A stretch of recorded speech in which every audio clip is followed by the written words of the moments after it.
మిత్రులందరికీ నమస్కారం. నేను ఒక వెలమ క్యాస్ట్కి చెందిన వ్యక్తిని. ఈరోజు మార్చి 21, మొన్న 17వ తారీఖు నాడు నేటి కాంగ్రెస్ ప్రభుత్వానికి 100 రోజులు జరిగిందని గౌరవ ముఖ్యమంత్రి రేవంత్ అన్న గారు మరి ఒక మీట్ ద ప్రెస్ ప్రోగ్రాంలో నా వెల్మ కమ్యూనిటీని క్యాస్ట్ను ఒక మాట అన్నాను. జాతిని ఉద్దేశించి, కులాన్ని, కమ్యూనిటీని ఉద్దేశించి. సరే, వారు ఇంకా ఇంతకుముందు ఏమేమి మాటలు అన్నారు, ఇవాళ అధికారంలోకి వచ్చిండ్రు, హామీలు అమలు చేస్తున్నారు. మరి ఇంతకుముందు కేసీఆర్ ఉద్యమంలో ఉన్నప్పుడు ఏమన్నాడు, 10 ఏళ్ళు ఏం చేసిండు, 9 ఏళ్ళు, అవన్నీ మాట్లాడదాం మిత్రులు. ఇక్కడ ఏమవుతుందంటే, నా వెల్మ కమ్యూనిటీకి ఒక సంఘం ఉంది. అన్నిట్లాగానే వాళ్ళు స్పందించరు, పట్టించుకోరు. ఇప్పటికీ ఒక ప్రెస్ మీట్ పెట్టి చెప్పరు, ఒక పత్రికా ప్రకటన ఇవ్వరు. మరి ఏందో అర్థం కాదు. ఇక్కడ ఒక విషయం, పక్కకు కృష్ణారావు గారు, జూపల్లి కృష్ణారావు గారు, టూరిజం శాఖ మంత్రి. కృష్ణారావు అన్న కూడా ఏమనలే ఆ టైంలో. ఎంత బాధాకరమైన విషయం అంటే, సరే వారు ఒక అధికారం కోసము మంత్రిగా ఉన్నారు. ఇవాళ అది పట్టించుకోకపోవచ్చు. పెద్ద మాట్లాడిన టైంలో మరి అప్పుడు దాన్ని వారు ఎక్కువ విని ఉండకపోవచ్చు. ఎందుకంటే ఒక సెకండ్ 2 సెకండ్ల మాట కదా. మరి తర్వాత అన్న కూడా జూపల్లి కృష్ణారావు గారు ఏ విధంగా స్పందించిండ్రు, ఎట్లా దాని గురించి ఏం నడుస్తుంది అనేది కూడా ఒకసారి చూసుకొని చెప్తాను ఫ్రెండ్స్. అంటే ఒకసారి ఈ విషయం పట్ల నాకు నా నోట్ల నుంచి, నా మనసుల నుంచి అయితే రేవంత్ అనే వస్తుంది.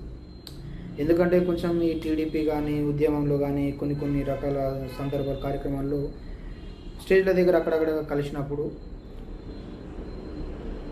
ఒక మరీ పెద్ద కేసీఆర్ లాగా మా జిల్లాలో పెద్ద వాళ్ళలాగా, రాష్ట్రంలో మన పెద్ద నాయకుల్లాగా మరి ఎక్కువ ఏజ్ ఉన్నాడు. బట్ మన ముఖ్యమంత్రి కాదు, యంగ్ లీడర్, యంగ్ సీఎం.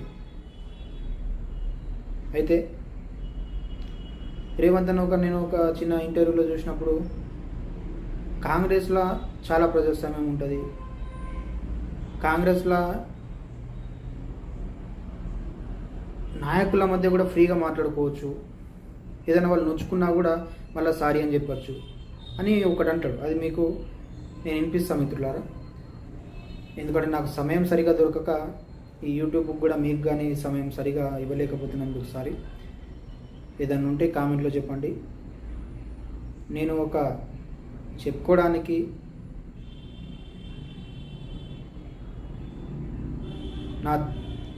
నా తరపున మాట్లాడుకోవడానికి ఇవాళ ఎవరెవరైతే యూట్యూబ్లో వచ్చి మాట్లాడుతున్నారో, యూట్యూబ్ సగం ముగిసింది, అయిపోయింది అని అనుకుంటున్నారో, మరి వారికి,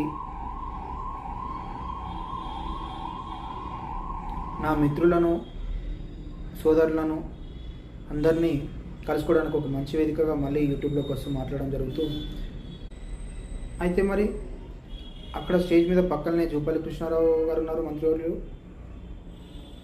అటు ఆ అన్న ఏం పట్టించుకోలేదు, మరి ఇటు మళ్ళీ రేవంత్ అన్న గారు కూడా సరే వాళ్ళకి ఏమన్నారో ఏం చెప్పిండ్రో, మళ్ళా మీడియా ముందట కూడా ఏం చెప్పిండో లేదో.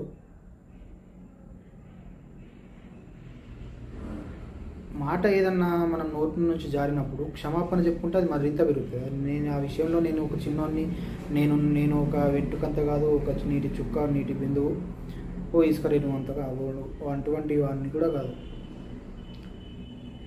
అయితే ఇక్కడ మా వాళ్ళు, మన ఈ వెల్మ కమ్యూనిటీ పెద్దలు అసోసియేషన్ చూస్తే దాంట్లో పేర్లు ఉన్నాయి, వాళ్ళ కమిటీ. వీళ్ళందరూ ఎవరు స్పందించినట్టు అడుగుతలేరు. మరి ఎవరు యూనిటీయే ఒక ఏమన్నట్టు కనిపిస్తలేదు.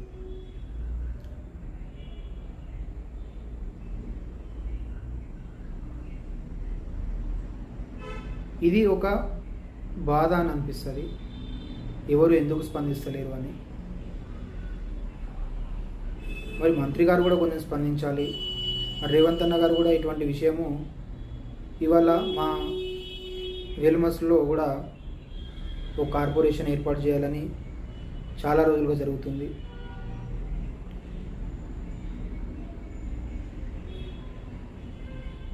ఎందరో మంది ఈబీసీ వాళ్ళు ఉన్నారు, ఈబీసీని సద్వినియోగపరుచుకుంటున్నారు, ఈబీసీ రిజర్వేషన్ను. మరి ఎందరో చాలా పేదవాళ్ళు ఉన్నారు. నేను అటువంటి వ్యక్తినే. నేను వెలుమ పర్సన్ అన్నప్పుడు పెద్ద డబ్బులున్న పర్సన్ కాదు. మరి అది కాంగ్రెస్ ప్రభుత్వానికి చాలా మంచిది. కాంగ్రెస్ ప్రభుత్వము 5 ఏళ్ళు బాగుండాలి,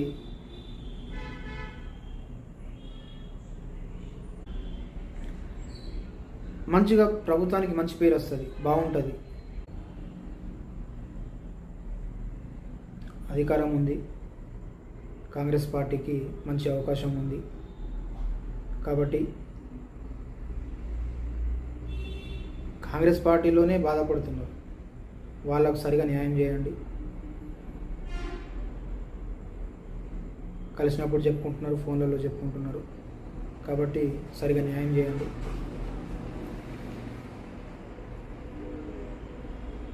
అని రిక్వెస్ట్ చేసుకుంటూ, తెలియజేసుకుంటూ, చెప్పుకుంటూ వీడియో కొద్దిగా నేను ఎక్కువ టైం తీసుకొని మీకు చెప్పినా కూడా మీ సమయం తీసుకోవడం పట్ల కూడా సారీ తెలియజేసుకుంటూ, మరి నేను గత అసెంబ్లీ ఎలక్షన్ నుంచి యూట్యూబ్లో వచ్చి మాట్లాడుతున్నందున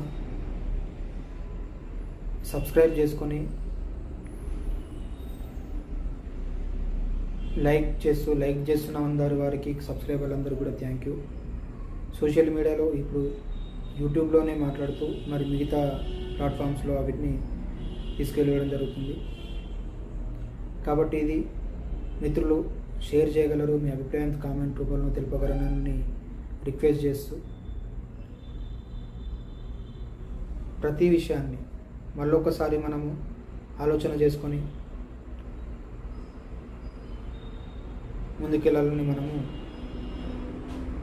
కోరుకుంటూ, జై తెలంగాణ, జై హింద్, జై భారత్.